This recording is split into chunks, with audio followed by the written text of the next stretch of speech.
Good morning everyone, today we're going to be talking about whether it is worth making alts in New Genesis or not.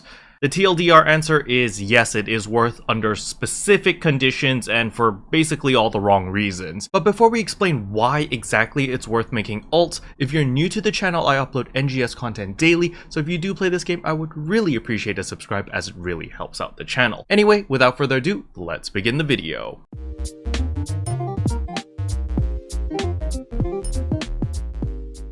So the first thing I want to talk about is as a fully free-to-play player, you are limited to 3 characters per account. So you can see here, I'm going to log on to ship 2, and once I'm here, I'm going to go to character creation / selection, and you're going to notice that I have 2 characters. So technically, I should be able to make a 3rd character, correct? So I'm going to click on create character, and it's going to tell me over here that an AC payment is required, and that I can make up to 27 more characters. Wow. But they want me to pay 500 AC in order to make this new character. And the reason for that is because I have a character in ship 1. So that counts as a character slot already. So across the entire account, you can only have 3 characters. So if you want, you can have 1 character on ship 1, 1 on ship 2, and 1 on ship 3. Or maybe skip ship 1 and jump to ship 4. It's up to you, but you have a limit of 3 characters. Now, what I want to recommend people to do is to create all their alts on this same ship. The reason I say this is because when Sega messes up and gives us compensation, or maybe it's an event reward, there is a chance that the reward is character bound. And when it's character bound, it means every single character gets the same reward. A good example is the End Reset All Skills coupon over here, which you got for every single character you have. So if you have 3 characters on the same ship, you get 3 of these coupons, which you can just put into storage and use it on a specific character whenever you need it. While if you have characters on different ships, well, unfortunately you won't be able to transfer the passes across the different ships, which is why consolidating all your characters on one ship is what I personally recommend. However, there is a downside to this, of course, and that is if you have friends that play on different ships, you won't be able to play with them if all of your characters are on one ship. So a great example would be, for me, I main ship 2, but I do have a lot of friends and other content creators who play on ship 1 and on ship 3 and even on ship 4. But unfortunately, because I only have 3 character slots, I have 2 characters on ship 2 and I have 1 character on ship 1, so I can only play between those 2 ships. And so unfortunately, ship 3 and ship 4, I don't have a character there, so I can't play with my friends who play on those different ships. Now, the second advantage of having alts on the same ship is of course your class skill tree. So for example, over here, this is my Ranger subclass, and that's why I put most of my points into Bad Condition Ward. However, let's say that my second character, I want to play a Ranger main. Instead of resetting my tree and setting it up so that it's a Ranger main, what I can do is simply log on to the alt character, which is going to be a Ranger main, and make sure that their skill allocation is perfect as a Ranger main over there. And that way I can have different loadouts based on what character I log on to. So for example, my main character over here is a Hunter main. However, when the Braver comes out, she is definitely going to be a Braver Hunter. So Braver main class, Hunter subclass. However, my second character over here is going to be the Ranger or the Gunner. So basically any range physical DPS is going to be the second character. And I used to have a 3rd character over here, which I deleted in order to make my ship 1 character, but she was the caster. So anything that had to do with tech was my 3rd character. And that way I had a very clear breakdown between each character. So the first one was melee physical DPS. Second one was range physical DPS. Third one was range technique DPS. So each of my characters fit a specific archetype, and that way it was a lot easier to gear them up.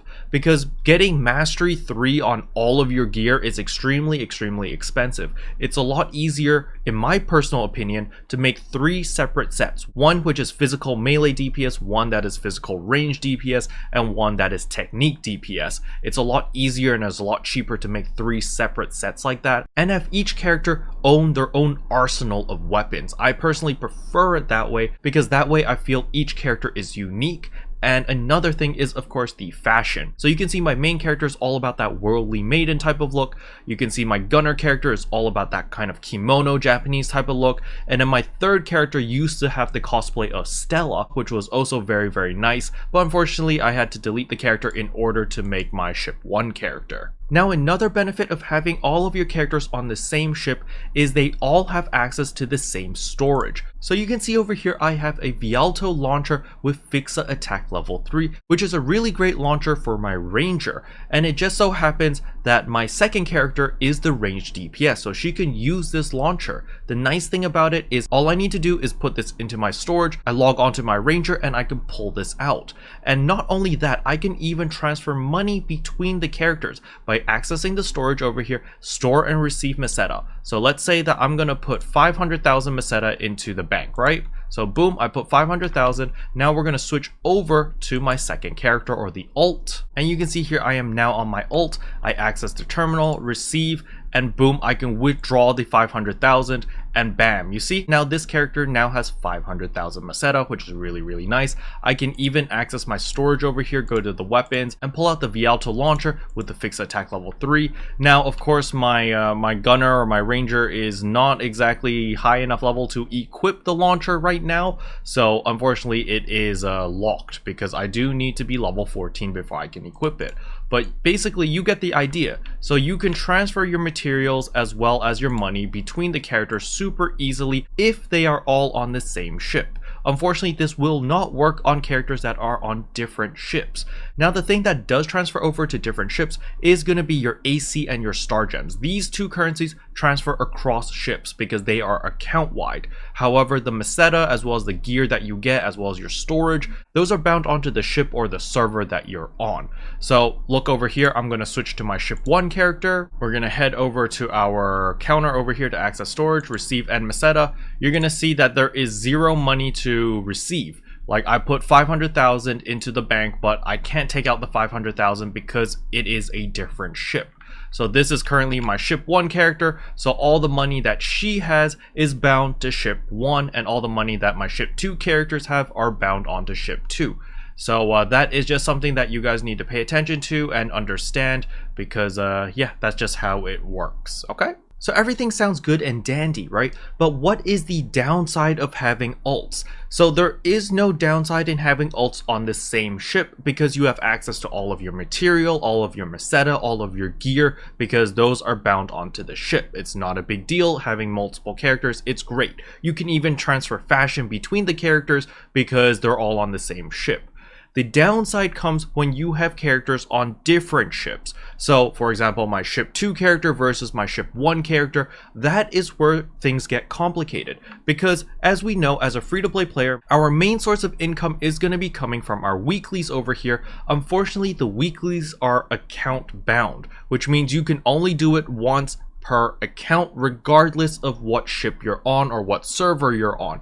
So I have to make the hard decision of choosing which character on which ship gets all of this Meseta. This 500,000 Meseta every single week is a big deal, especially right now since it's still early game. You know, the game's only been out for 3 weeks, so it means a lot. You know, 500,000 can help you make a multi-weapon, can enhance a weapon to plus 40, you can get some augments on it, you can do a lot with 500,000 Meseta. You can unlock your potential to potential level 4, and it's a really big deal. And it's going to be a huge bottleneck when you have to pick between ship 1 or ship 2, and it really sucks. So that is where the downsides come in. But if you're focusing all of your characters on one ship, then it's easy peasy lemon squeezy, because all of your characters, basically everything that you make is pulled together and shared. So it really depends on you. If you do decide to make multiple characters on different ships, just be mentally prepared to make some sacrifices on the progression of your main character. Special thanks to all the members for supporting the channel. It really means a lot to me. Thank you again. But yeah, that's pretty much all I wanted to talk about in today's video. Hopefully you guys found it helpful. If you did, I would appreciate a like and a subscribe, and I'll see you guys in tomorrow's video. Bye! What can I say except you're welcome for the heals, the boosts, the